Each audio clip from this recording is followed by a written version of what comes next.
विषय पे मैं आप सबसे अपनी पार्टी के पक्ष की बात कहना चाहता हूं।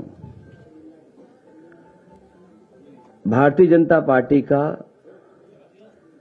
पिछड़ों के प्रति व्यवहार हमेशा सौतेला रहा है और आज जो हमें देखने को मिल रहा है, ये पहली बार ऐसा नहीं हो रहा है। भारतीय जनता पार्टी का समय समय पर पिछड़ों के प्रति, दलितों के प्रति हमेशा सौतेला व्यवहार रहा है और आज पिछड़ों का आरक्षण छीना है, कल दलितों की बारी हो सकती है। ओबीसी समाज का आरक्षण खत्म करके न केवल उनको धोखा दिया जा रहा है, बल्कि बाबा साहब द्वारा पिछड़े और शोषित समाज को मिले अधिकारों को छीनने का षड्यंत्र चल रहा है। केवल एक संस्था में नहीं, अगर भारतीय जनता पार्टी का काम करने का तरीका हम देखें तो हर संस्था में भारतीय जनता पार्टी जानबूझ करके षड्यंत्र करके पिछड़ों को, दलितों को अधिकार नहीं दे रही है। ओबीसी समाज का आरक्षण खत्म करके ओबीसी समाज के आने वाली नस्लों को भी गुलाम बनाने का षड्यंत्र चल रहा है। इन समाजों का आरक्षण खत्म करके समाजों को सत्ता से बेदखल करने की भी साजिश है और इसके लिए लगातार भारतीय जनता पार्टी किसी न किसी रूप में तैयारी करती रहती है।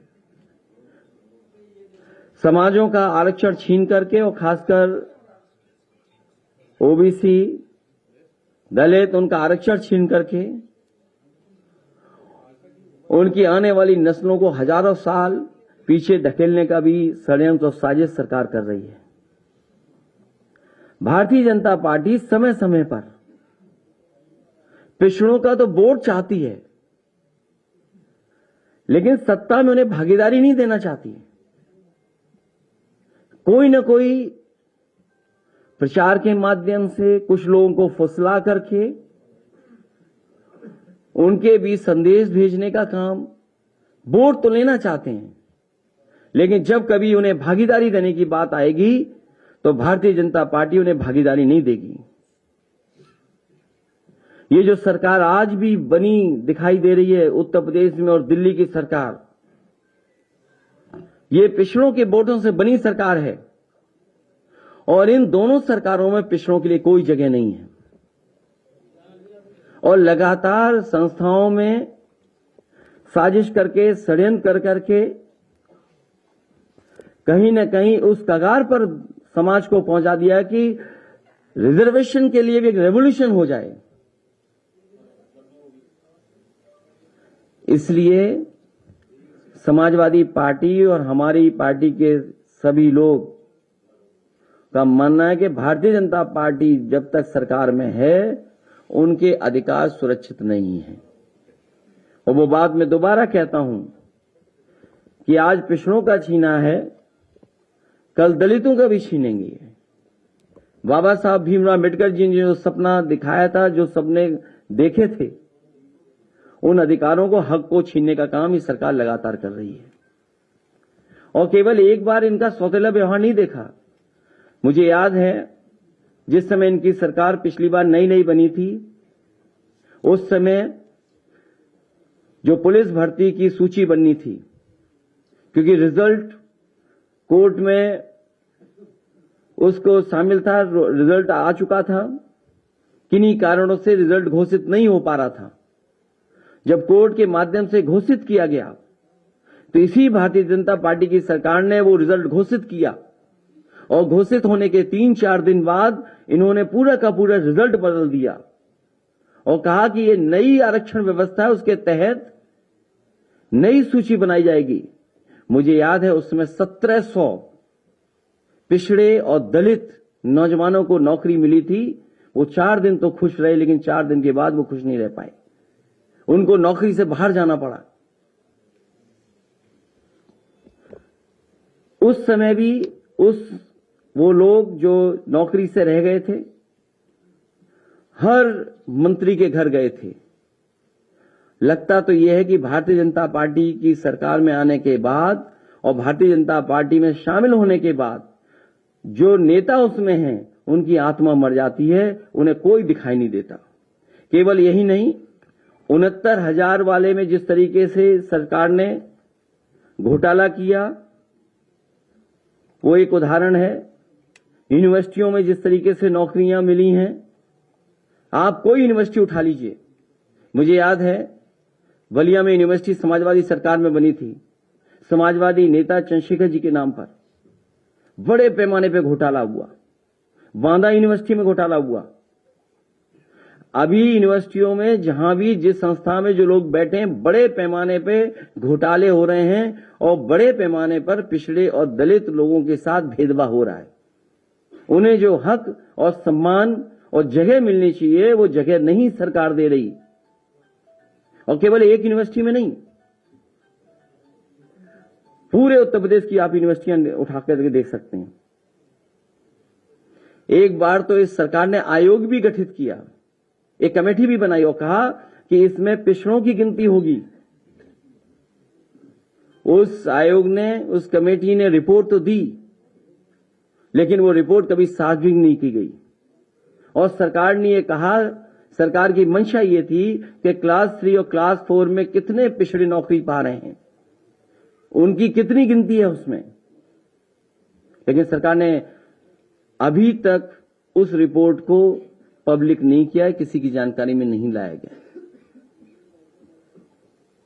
इसलिए लगातार सरकार भेदभाव कर रही है और जरूरत पड़ेगी और हमारी पार्टी के संगठन के लोग, पिछड़ा वर्ग का जो संगठन है उसके लोग तैयार कर रहे हैं। अगर सुप्रीम कोर्ट में भी लड़ाई लड़नी पड़ेगी तो समाजवादी पार्टी पिछड़े वर्ग के साथ पूरे सहयोग और मदद के साथ खड़ी होगी, जिससे सुप्रीम कोर्ट में भी लड़ाई लड़ी जा सके। क्योंकि सरकार पे भरोसा नहीं है और सरकार न केवल आरक्षण पे भेदभाव कर रही है बल्कि चुनाव से भी भागना चाहती है। चुनाव को ये फेस नहीं करना चाहते, क्योंकि वो जानते हैं कि जनता के सामने अगर वो जाएंगे तो जनता बुरी तरह ने हरा देगी। हाल में जो चुनाव हुए हैं उन परिणामों ने बताया है कि पिछड़े, दलित, अल्पसंख्यक सब वर्ग के लोगों ने मिलकर के एक हो करके इस भारतीय जनता पार्टी की गलत नीतियों के खिलाफ वोट डाला था। चाहे वो मैनपुरी हो, खतौली हो और रामपुर में जो बेईमानी की वो सब जानते हैं।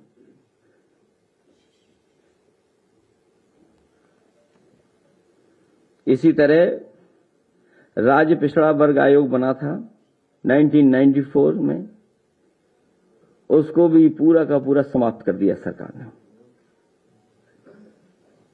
जो पिछड़े वर्ग को कुछ मदद मिल सकती थी आयोग से, उस आयोग को पूरी तरीके से सरकार ने समाप्त कर दिया।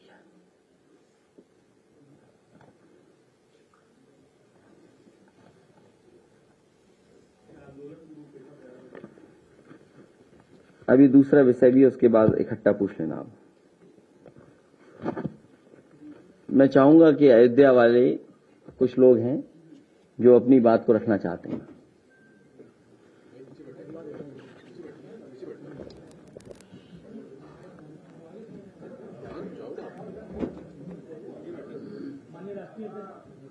माननीय राष्ट्रीय अध्यक्ष जी, आज अयोध्या से लगभग 100 की संख्या में व्यापारी बंधु आपसे मिलने के लिए आए हैं और अपनी वेदना आपके बीच में रखी है। जब से भारतीय जनता पार्टी की सरकार बनी है, देश के माननीय प्रधानमंत्री जी से लेकर माननीय मुख्यमंत्री जी तक कोई चुनाव होता है तो केवल अयोध्या और प्रभु श्री राम की बात करते हैं। अगर अयोध्या और प्रभु श्री राम की बात ना करें तो मुझे लगता है इनकी जमानत जब्त हो जाए। मैं अपने मीडिया के सम्मानित बंधुओं से कहना चाहता हूं कि आप अयोध्या आकर देखिए, व्यापारी बंधु आए हुए हैं। नए घाट से लेकर और शहादतगंज तक 13 किलोमीटर बुलडोजर चलाकर दुकानों को, मकानों को तोड़ दिया गया। शाम को 7 बजे प्रशासनिक अधिकारी आते और कहते हैं आधे घंटे में सामान हटाओ। अगर आधे घंटे में किसी ने मकान नहीं खाली किया तो पूरा परिवार अयोध्या कोतवाली के अंदर और बुलडोजर पूरे मकान को तहस नहस कर देता है, दबा देता है। जो लोग 100 साल, 150 साल से जिनका परिवार अयोध्या में काम कर रहा था, 1,50,000 75,000 रुपया मुआवजा दिया गया। मीडिया के सम्मानित बंधु, आप खुद सोचिए कि कई दशक जिन्होंने अपने परिवार को अयोध्या में गुजारा हो, मकान बनाया हो, दुकान बनाया हो, वो 1,75,000 1,500 में 1.5 लाख में कैसे अपने परिवार का जीवन यापन करेंगे? आप सोच नहीं सकते। ये वो व्यापारी बंधु हैं। मैं इस बात को अन्यथा लेने के लिए नहीं कह रहा हूं। जब चुनाव आया था तो हमारे अयोध्या के व्यापारी बंधु नारा लगाते थे, नून रोटी खाएंगे बाबा जी को लाएंगे, नून रोटी खाएंगे बुलडोजर की सरकार लाएंगे। इन व्यापारी बंधु ऐसा कहते थे। हमारे साथ भी नहीं थे, मैं खुल के कह रहा हूं, हमारे साथ भी नहीं थे चुनाव में। लेकिन आज मानवता के आधार पर, मानवीयता के आधार पर, उनके कष्ट और दुख के समय में राष्ट्रीय अध्यक्ष जी उनसे मिले, उनकी संवेदनाओं, उनकी बातों को सुना, और ये व्यापारी बंधु भी अपनी बात रखेंगे। मैं सबसे पहले भाई विजय कुमार जी हैं, मैं चाहता हूं 2 मिनट में आके अपनी बात रखें। ये अयोध्या के व्यापारी हैं, इन सबका मकान दुकान जा चुका है। बुलडोजर ने जमींदोज कर दिया इनके मकान दुकान और सपने और व्यापार को।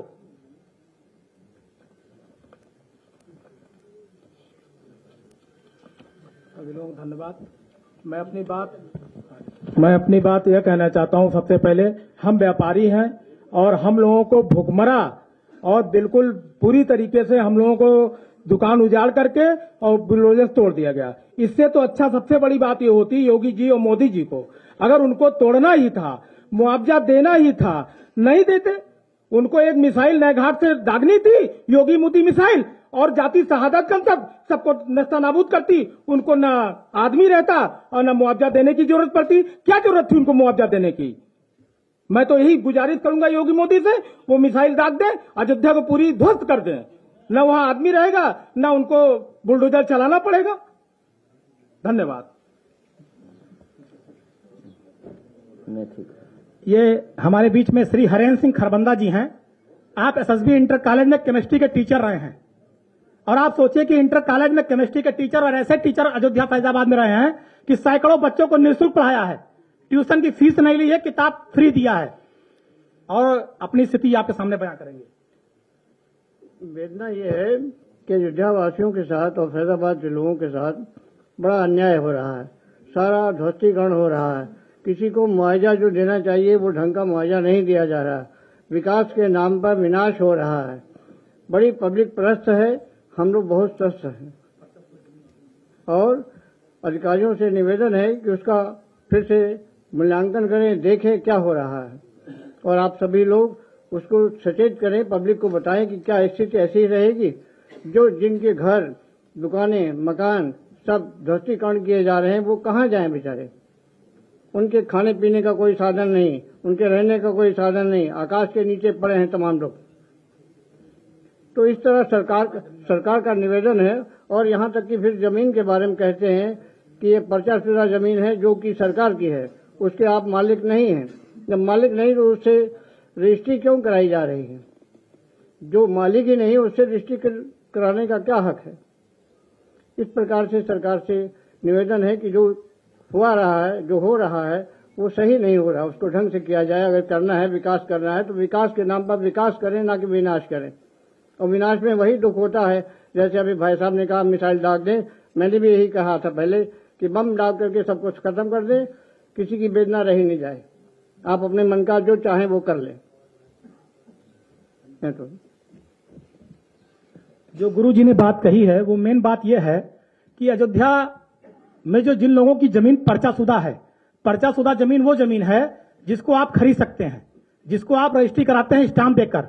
अगर किसी ने पर्चाशुदा जमीन ली तो उसका पूरा स्टाम्प दिया, 3 लाख 4 लाख जितना स्टाम्प लगा दिया है। तो जब आपने सरकार को राजस्व दिया है, सरकार को आपने स्टाम्प देकर पर्चाशुदा जमीन ली है, तो सरकार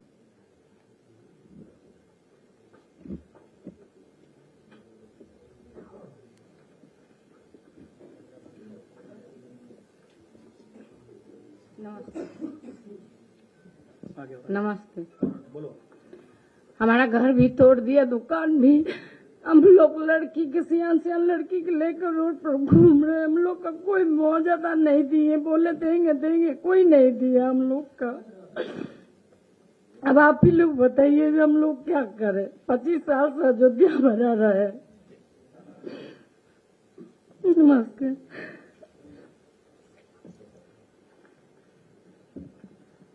और मकान दुकान तोड़ दिया गया। उससे बड़ी विडंबना यह है कि जो योगी सरकार के अधिकारी हैं, प्रशासनिक अधिकारी वो मुआवजे में पूरी कमीशनबाजी कर रहे हैं। मुआवजा जिसका बना भी रहा, अगर 10 लाख का मुआवजा बना तो पहले तय कर ले रहे कि 8 लाख तुम हमको दोगे। आप सोचिए कि कितनी अंधेर नगरी है जो प्रभु श्री राम की प्रजा है, राम के नाम पे राजनीति करते हैं, राम के नाम पे वोट मांगते हैं, और राम की जो प्रजा है उससे प्रशासनिक अधिकारी पूरी कमीशन खोरी कर रहे हैं। अगर 10 लाख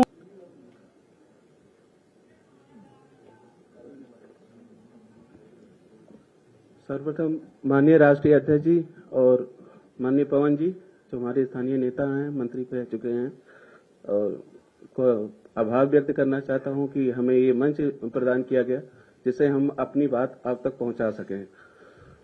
आपको आश्चर्य होगा ये सुन के कि अयोध्या में जमींदारी प्रथा अभी भी लागू है। पूरे देश में 1956-57 में खत्म हो गया था जमींदारी उन्मूलन कानून, लेकिन अभी भी लागू है। कारण क्या है? वहां पे नवाबों की जमीन थी। नवाबों की जमीन को इकट्ठा करके नजुल विभाग बनाया गया और नजुल विभाग में 3 डिमार्केशन किए गए, पर्चाशुदा, पट्टाशुदा और काश्तकारी पट्टा, और इसी में पूरी अयोध्या बसी हुई है। अब इसमें हमारी कोई गलती तो है नहीं। जब अब मुआवजे की बात हुई है, जब डिमोलिशंस की बात हो रही है, तो हमारी कोई गलती तो है नहीं। हमारी पीढ़ियां वहां रह चुकी हैं।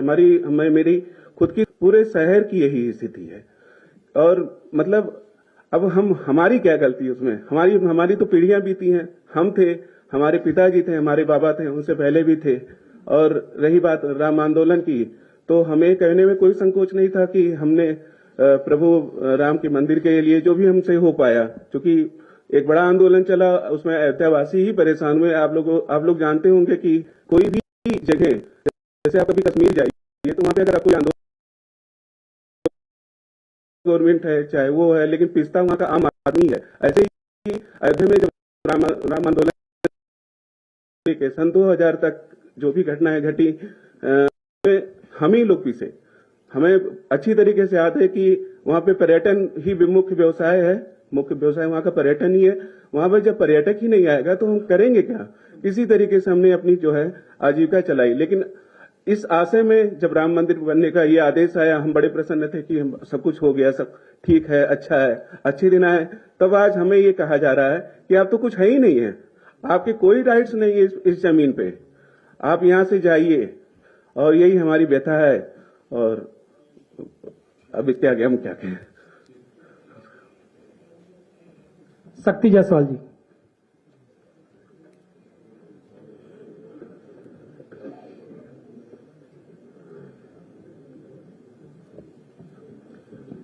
भैया नमस्ते। मैं केवल इतना कहना चाहता हूं कि सन 1934 से हमारे बाबा अयोध्या में आए थे। उन्होंने अपना व्यापार किया, अपना मकान बनाया, और इस गवर्नमेंट ने 3 महीना पहले मकान दुकान पूरा ध्वस्तीकरण कर दिया है। हमारे बच्चे कैसे रह रहे हैं, हम लोग कैसे रह रहे हैं, इस गवर्नमेंट को हम लोगों की कोई चिंता ही नहीं है।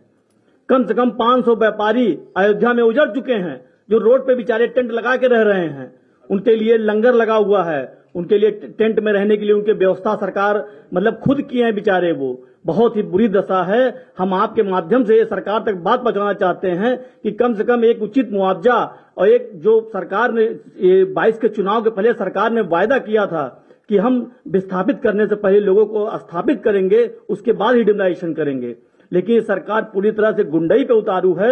अयोध्या वासियों के छाती पे इसमें बुलडोजर चल रहा है। रात के 8 बजे के अंधेरे में मेरा मकान 3 महीने पहले गिरा दिया गया। हम लोग रोते बिलखिलाते रह गए, कहीं कोई सुनवाई नहीं हुई। इसीलिए हम लोग आज अपनी वेदना लेकर अध्यक्ष जी के पास आए हैं। कम से कम आपके माध्यम से ये सरकार को बताया जाए कि वहां के अयोध्यावासी बहुत तरह पीड़ित हैं, बहुत परेशान हैं, बहुत ही दर्द है सीने में। हमारी दुकान चली गई, हमारे बच्चे की फीस कैसे जमा होगी, हमारे माँ बाप की दवाई कैसे आएगी। बहुत सी बातें हैं, बहुत कुछ कहना चाहते हैं, लेकिन समय कम है। बस इतना कहना चाहेंगे कि हमारी आप लोग मदद करिए किसी तरह। हम लोग को जो हक है वहां अयोध्या में मिलना चाहिए। आपके माध्यम से माननीय राष्ट्रीय अध्यक्ष जी हम लोगों की बात आगे तक पहुंचाएं।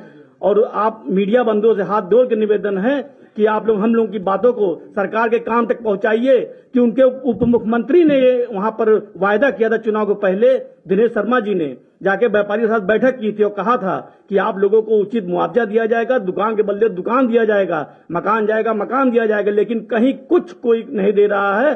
केवल भीख के तौर पे 1 लाख रुपए दे रहे हैं कि आप किसी तरह अपना 1-2 महीना काट लीजिए, और दुकान और मकान पूरी तरह ध्वस्त कर दे रहे हैं। बस मुझे इतना कहना।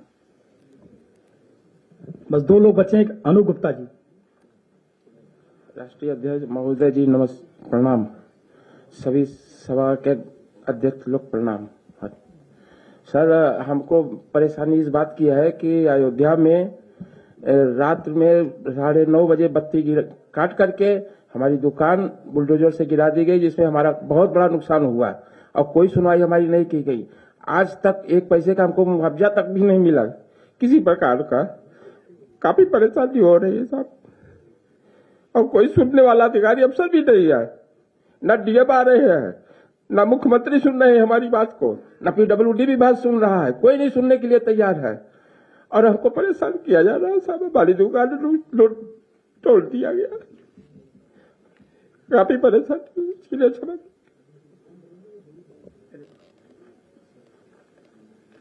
नंदू गुप्ता जी अंतिम।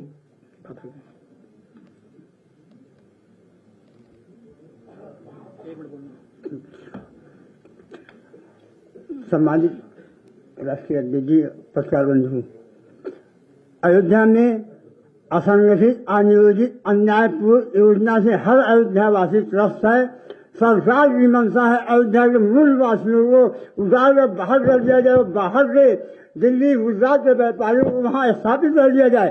तानाशाही का ये आलम है कि रात में हम लोग अपनी दुकानों मकानों की रक्षा कर रहे हैं, पैसे बुलडोजर आके ढकेल ना दे, हाथ जोड़ते हैं। रुला दिया है, करीब 500-700 उधर गए हैं। आप हमारे अस्तित्व का हम आपसे हाथ जोड़ निवेदन करते हैं, हमारी रक्षा कीजिए। अभी कम से कम 1000 उधरेंगे। ये अपने विकास के अगेंस्ट जमीन ज्यादा ले रहे हैं।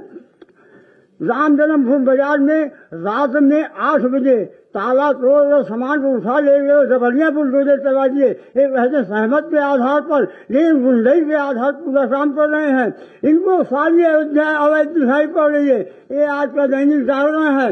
इसमें एजीए द्वारा जो बैनामा बनवा हुई दुकान बैनामा की गई थी, सिंचाई विभाग बता रहा अवैध है, ये डिमोलिश की जाएगी। हम व्यापारी कहाँ जाए? हजारों विस्थापन कराते हैं। दर्द का आलम में है, जिसकी दुकान उजड़ गई है और सर किनारे बैठ कर अपनी जमीन को दुकान को निहारता रहता दिन भर पर। आप आइए एक बार अयोध्या देखिए, हर 10 कदम पे आपको जो मिल जाएंगे जैसे निहारते हैं। हाथ जोड़ बहुत ज्यादा तानाशाही इतनी गुंडाई हम कभी नहीं देखे हैं अपने 45 साल की उम्र में।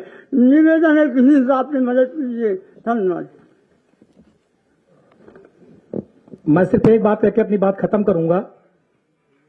जितने भी अयोध्या के व्यापारी आए, सिर्फ हम यही चाहते हैं कि जिस तरह से माननीय राष्ट्रीय अध्यक्ष जी ने एक्सप्रेसवे बनाया था, तो जमीन का सर्किट रेट बढ़ाया और 4 गुना ज्यादा मुआवजा दिया। किसान खुश हुआ, किसान कोई तकलीफ नहीं हुई। चुनाव के समय उत्तर प्रदेश के उस समय के डिप्टी सीएम दिनेश शर्मा जी गए थे और उन्होंने अयोध्या के व्यापारियों के साथ बैठक की और कहा कि आप लोग विश्वास करिए, हमको योगी जी ने भेजा है और योगी जी ने संदेश भेजा है कि हमारी दोबारा आप लोग सरकार बनाइए, और सरकार बनने के बाद जब अगर आपसे हम दुकान लेंगे चौड़ीकरण के नाम पर, तो आपको दुकान के बदले दुकान देंगे, आपको मकान के बदले अच्छी जगह देंगे जिससे आप मकान बना सकें। आप जाकर देखिए, हनुमानगढ़ी के सामने जो लड्डू वाले थे सब हटा दिए गए, बुलडोजर चल गया, कोई कुछ नहीं कर पाया। अब उनको दुकान कहां देने की बात हो रही, टेढ़ी बाजार पे। हमारे कुछ लोग यहाँ अयोध्या के रहने वाले बैठे हैं, पत्रकार बंधु, बताइए आप खुद सोचिए कि टेढ़ी बाजार से कौन लड्डू लेके हनुमानगढ़ी जाएगा? कोई नहीं जाएगा। आज ये व्यापारी जो रो रहे हैं, बिलख रहे हैं, इनके परिवार का क्या होगा? ये दोबारा अपने व्यापार को नहीं स्थापित कर पाएंगे। और माननीय राष्ट्रीय अध्यक्ष जी, भाजपा तो ये चाहती है कि प्रभु श्री राम की जो ओरिजिनल प्रजा है, जो ये व्यापारी हैं, ये चले जाएं बिहार और झारखंड। वो गुजरात के व्यापारियों को ला करके पूरी अयोध्या में कारोबार करना चाहते हैं। गुजरातियों को, जो चंदा देने वाले भाजपा के लोग हैं, उनका होटल, उनका रिसॉर्ट, उनका मठ बनाना चाहते हैं और अयोध्या के लोगों को कहीं दूर भेज देना चाहते हैं। और आज पूरी अयोध्या इसी से तानाशाही से परेशान है। और उसके बाद हद तो तब है कि जब इनके प्रशासनिक अधिकारी गुंडों जैसा व्यवहार कर रहे हैं व्यापारियों से, अयोध्या की आम प्रजा से, और वसूली चरम पर है। कई प्रमाण हैं, अगर जरूरत पड़ जाएगी तो इसका प्रमाण दे देंगे कि जिनका मुआवजा बना है उनसे लेखपाल से लेकर और बड़े अधिकारी तक, तहसीलदार, एडीएम, बाकायदा पैसा ले रहे हैं और ऊपर तक जा रहा है। बताते हैं ऊपर जाएगा तभी मुआवजा आएगा। अब इसका जवाब भाजपा को देना चाहिए कि मुआवजे में से अगर 4 लाख बना तो 3 लाख ये प्रशासनिक अधिकारी ले रहे हैं, पैसा ऊपर कहां जा रहा है?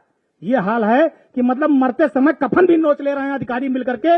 ये भारतीय जनता पार्टी की सरकार का हाल है कि एक तो मुआवजा कम मिल रहा है, उसके बाद उस मुआवजे में भी कमीशन खोरी चल रही है। आज ये सारे लोग बहुत उम्मीद के साथ राष्ट्रीय अध्यक्ष जी के पास आए हैं और जब भी आने वाले समय में अगर हमारी सरकार बनेगी तो हमारा आपसे निवेदन है कि ये जो व्यापारी ठगे छले जा रहे हैं, इन पर दोबारा कोई कानून नियम बना करके इनको मुआवजा देके इनकी रोजी रोटी और दुकान स्थापित की जाए। धन्यवाद। मैं अपने अयोध्या से आए हुए व्यापारियों का धन्यवाद देना चाहता हूं कि वे जिस तरह के डर और भय के माहौल में वो रह रहे हैं, उनका जो कुछ उनके पूर्वजों ने बनाया, उनके परिवार के लोगों ने जो कुछ बनाया, कारोबार किया, आगे बढ़ाया, वो सब का सब बर्बाद कर दिया सरकार ने।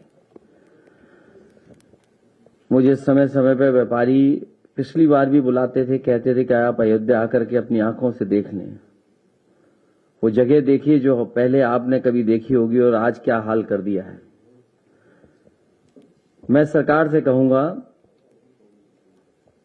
कि जो उचित मुआवजा, हालांकि उचित मुआवजा भी कोई शब्द नहीं है, मैं सरकार से कहूंगा कि इन व्यापारियों का जो नुकसान हुआ है, भगवान श्री राम जी की जगह है, इन्हें ज्यादा से ज्यादा मुआवजा देकर के इनकी मदद की जाए और जिस स्थान पे वो रहते थे उस स्थान की कीमत कोई नहीं हो सकती है। इसलिए व्यापारी जहां जाना चाहें, अगर आप नहीं उनको हटा रहे वहां से, या आसपास जो भी सरकारी जगह हो वहां पर इनके लिए जगह उपलब्ध करा करके, जब ये मंदिर के पास इतना रह रहे थे तो उस जगह की कोई कीमत नहीं हो सकती है। इसलिए सरकार इनकी बात सुने, सरकार इनकी मदद करे। सरकार के हाथ में है, जितना चाहे वो मदद कर सकते हैं। जब मंदिर के नाम पर हजारों करोड़ रुपए चंदा ले सकते हैं तो उसी 1000 करोड़ में इन व्यापारियों की मदद क्यों नहीं कर रहे हैं आप? इसलिए सरकार इनकी मदद करे। और जहां अगर अयोध्या का, क्योंकि हमारे साथी कई बार बोले हैं कि आप देखें खुद आकर के, मैं पवन पांडे जी और पार्टी के लोगों से कहूंगा कि 27 जनवरी को जरूर मुझे दिखाना कि क्या नुकसान हुआ है व्यापारियों का। मैं 27 जनवरी आपके साथ चलूंगा। जहां तक आरक्षण का सवाल है और जिस पर सरकार समय समय पर गुमराह कर रही है और इस कगार पे खड़ा कर दिया है कि पिछड़े और दलित मिलकर के एक आरक्षण का या रिजर्वेशन का रेवोल्यूशन तैयार करें, आंदोलन तैयार करें। मैं सरकार से कहूंगा कि सदन बुला करके उन्हें बहस करनी चाहिए। जब उनकी नीयत साफ है तो सदन बुलाएं और सदन में अपनी जो पक्ष है वो पूरा का पूरा साफ रखें। और जो हम लोगों ने देखा है इधर पिछले कई वर्षों से, चाहे वो 69,000 शिक्षक भर्ती हो, पिछड़े और दलितों के हक मारा गया हो, उत्तर प्रदेश लोक सेवा आयोग के ओर से खंड शिक्षा अधिकारी जिसमें कई पदों पर पिछड़ों के साथ भेदभाव हुआ हो, उत्तर प्रदेश के सभी विश्वविद्यालय जिसमें पिछड़े और दलितों की नियुक्ति में न जाने कितने बड़े पैमाने पर अनदेखी और घोटाला हुआ है, और जो टेक्निकल यूनिवर्सिटी है जिसकी लगातार जांच चल रही है, एसटीएफ जांच कर रही है, उसमें इतने बड़े पैमाने पर घोटाला है जिसकी हम और आप लोग कल्पना नहीं कर सकते। नियुक्तियों की हो, अपॉइंटमेंट्स की हो, और सरकार ने जहां भी अपॉइंटमेंट किया है वहां पिछड़े और दलित को कोई हक और सम्मान नहीं दिया है। निजीकरण लगातार चल रहा है, और जब निजीकरण होगा तो आखिरकार होगा क्या अंतर्गत? किसका हक मारा जाएगा? इसलिए हमारी आपके माध्यम से सरकार से है कि सरकार तुरंत सदन बुलाए, कम से कम अपना पक्ष रखे और हमें अभी अपना पक्ष रखने का मौका दे। और जहां जनगणना का सवाल है, समाजवादी पार्टी की हमेशा मांग रही है कि जाति जनगणना हो, जाति जनगणना कराई जाए। बिना जाति जनगणना कराए किसी को हक और सम्मान नहीं मिल पाएगा।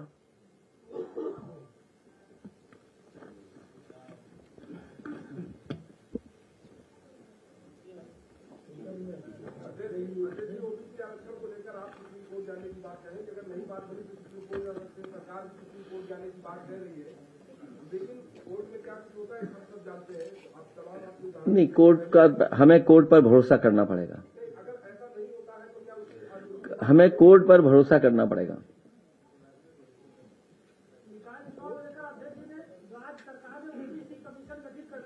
सब ओबीसी पूछेंगे, कोई और भी पूछेगा सवाल? यहां क्यों भेदभाव कर रहे हो भाई ओबीसी वालों तुम?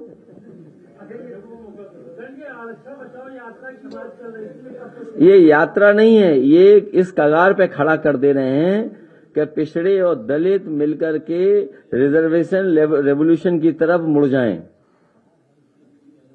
कहां भेदभाव नहीं है? हर जगह भेदभाव है। और जो व्यापारी बता रहे हैं, अभी अयोध्या के लोग बता रही है, मुझे तो ये लगता है कि कारोबार और उद्योग में गुजरात के लोगों के लिए आरक्षण कर दिया गया है।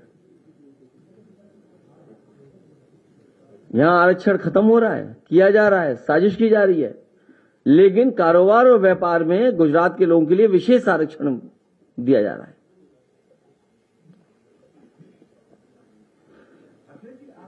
2012 में और 2017 में आपकी सरकार के दौरान भी रैपिड सर्विस भी चुनाव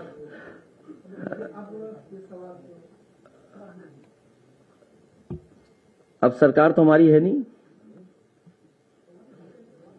और भारतीय जनता पार्टी ने समय समय पर कहा कि हम न्याय देंगे पिछड़ों को, और हमारी अब मांग है, और पहले भी मांग थी, और मैंने अपने इलेक्शन मैनिफेस्टो में कहा था कि जाति जनगणना समाजवादी सरकार बनने पर की जाएगी और 3 महीने में करके दिखाई जाएगी। तो आज सरकार पीछे क्यों हट रही है? चुनाव से भागना चाहती है सरकार, क्या पिछड़ों का हक मारना चाहती है?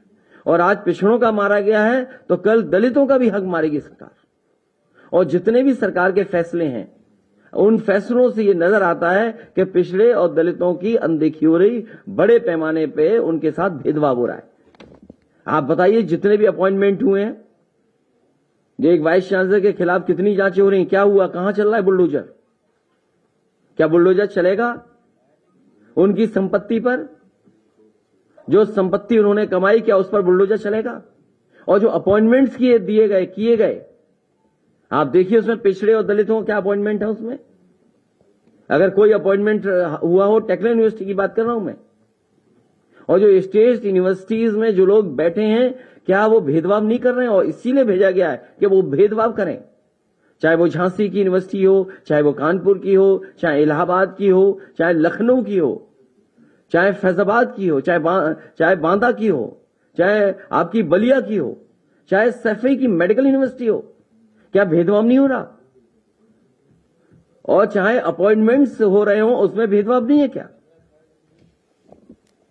जब पिछड़ों का वोट चाहिए तो पिछड़ों के लिए न जाने क्या क्या सपने दिखाएंगे। आज जब वोट दे दिया पिछड़ों ने, तो पिछड़ों को कोई हक और सम्मान नहीं मिलेगा।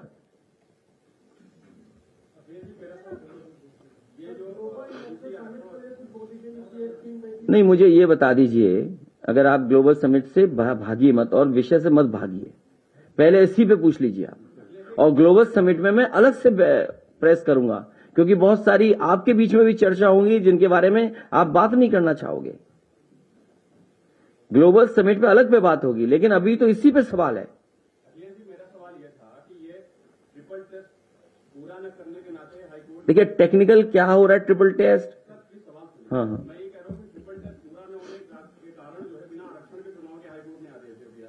कई राज्यों में भी इस तरह के मुद्दे आए हैं जहां पे ओबीसी का आरक्षण इसके चलते प्रभावित हो रहा है। तो क्या इसके लिए संविधान संशोधन की मांग करेंगे? समय समय पर सुप्रीम कोर्ट ने जजमेंट दिए, निर्देश दिए, उन निर्देशों का पालन स्टेट गवर्नमेंट ने क्यों नहीं किया? इसीलिए नहीं किया क्योंकि चुनाव से भागना चाहती है सरकार, चुनाव को फेस नहीं करना चाहती, क्योंकि आज जनता नकारात्मक राजनीति को दूर कर चुकी है। आपने मैनपुरी का परिणाम देखा। मैनपुरी में पुलिस फोर्स चुनाव लड़ रही थी, अधिकारी चुनाव लड़ रहे थे। खतौली में किस तरीके से दलित, पिछड़े और अल्पसंख्यक और मुसलमान भाई सामने आ गए, उन्होंने किस तरीके से भारतीय जनता पार्टी को वहां पर हराया। और रामपुर का क्या हमने आपने नहीं देखा? रामपुर में भी चुनाव समाजवादी पार्टी जीती। ये जो परिणाम मिला ये कागजी परिणाम है, केवल रिजल्ट दे दिया कागज पर, ये जनता का परिणाम नहीं है। आपने पुलिस फोर्स लगा करके वहां पर वोट नहीं डालने दिया। तो ये सरकार लगातार भेदभाव कर रही है और यूं कहे कि ये सामाजिक न्याय की दुश्मन है भारतीय जनता पार्टी। क्या इन्हीं के नेता ने नहीं कहा कि झापड़ मार के या क्या आरक्षण छीन थप्पड़ मार करके? क्या है उनके पिछले नेताओं की आत्मा क्या कह रही है?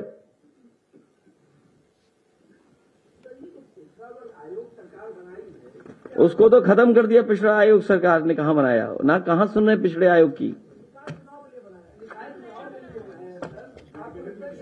ये चुनाव से भागने की सब तैयारियां हैं, क्योंकि जहां डेंगू हो रहा वहां इनके नगर पालिका के अध्यक्ष हैं। कूड़ा भरा पड़ा है, नालियां भरी पड़ी हैं, सीवरेज सिस्टम नहीं चल पा रहा है, ट्रैफिक जाम जगह जगह पर है। इन्होंने किया क्या है? पिछले कितने वर्षों से ये नगर पालिकाएं या टाउन एरिया या मेयर के कब्जा किया है। कानपुर में तो धूल धक्कड़ इतना उड़ रहा है कि पेड़ नहीं पहचान सकते आप। पेड़ों पे इतना गर्दा है। आप बताइए कूड़े के नाम पर कितना पैसा इकट्ठा किया सरकार ने, नालों के नाम पर कितना पैसा इकट्ठा किया, नमामि गंगे के नाम पे कितनी गंगा और यमुना सफाई के साथ। तो सवाल यह है कि पिछड़े और दलितों का हक मारा जा रहा है। मैं आपका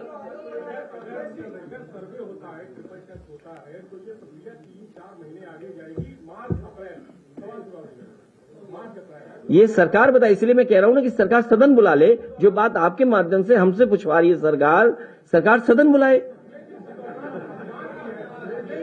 मैं आपसे पत्रकार साथी, सवाल ये नहीं है, मैं केवल मैं ये कहना चाहता हूं कि ये सदन सरकार क्यों नहीं बुला लेती है।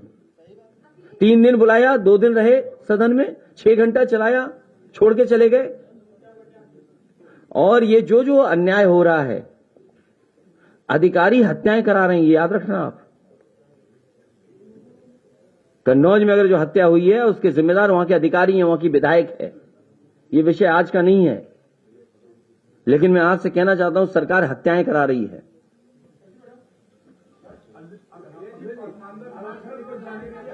हम तैयार हैं।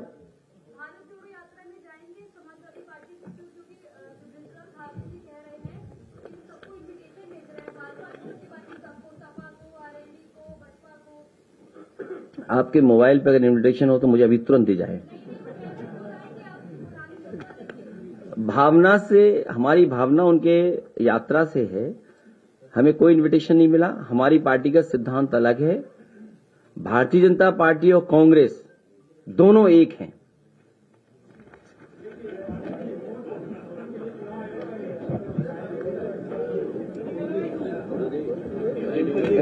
क्या हाल है?